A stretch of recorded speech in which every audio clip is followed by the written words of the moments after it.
पाहताय प्रहार टीव्ही, सत्यमेव व्रतम। माजी उपमुख्यमंत्री अजित पवार यांच्या निधनानंतर राष्ट्रवादी पक्षात अनेक घडामोडी घडल्यात। अजित पवार यांच्या निधनानंतर राष्ट्रवादीचे राष्ट्रीय कार्याध्यक्ष प्रफुल्ल पटेल आणि राष्ट्रवादीचे प्रदेशाध्यक्ष सुनील तटकरे यांनी निवडणूक आयोगाला लिहिलेल्या एका पत्रामुळे वेगवेगळ्या चर्चांना उधाण आलंय। तटकरे आणि प्रफुल्ल पटेल यांनी राष्ट्रीय अध्यक्षांप्रमाणेच कार्याध्यक्षांनाही अधिकार द्यावेत अशी मागणी या पत्राद्वारे केली होती। दरम्यान अगोदरच राष्ट्रवादी पक्ष हायजॅक केला जातोय असा आरोप शरद पवार यांच्या राष्ट्रवादीच्या नेत्यांकडून केला जात होता। त्यानंतर हे पत्र समोर आल्यानंतर वेगवेगळे दावे केले जात आहेत।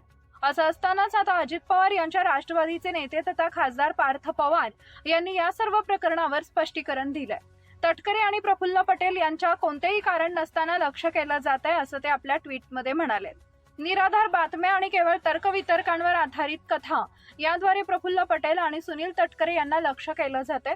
त्यांचे अनेक दशकांचे निष्ठावान योगदान आणि नेतृत्व आजही आम्हा सर्वांना मार्गदर्शन करत आहे। अशा वरिष्ठ नेत्यांना बनावट वादांमध्ये ओढणं अत्यंत दुर्दैवी असून याचा ठामपणे निषेध केला पाहिजे असं पार्थ पवार म्हणाले। अजितदादा यांचं 28 जानेवारी रोजी निधन झालं। त्यानंतर 16 फेब्रुवारी 2026 रोजी प्रफुल्ल पटेल आणि सुनील तटकरे यांनी केंद्रीय निवडणूक आयोगाला एक पत्र पाठवलं होतं।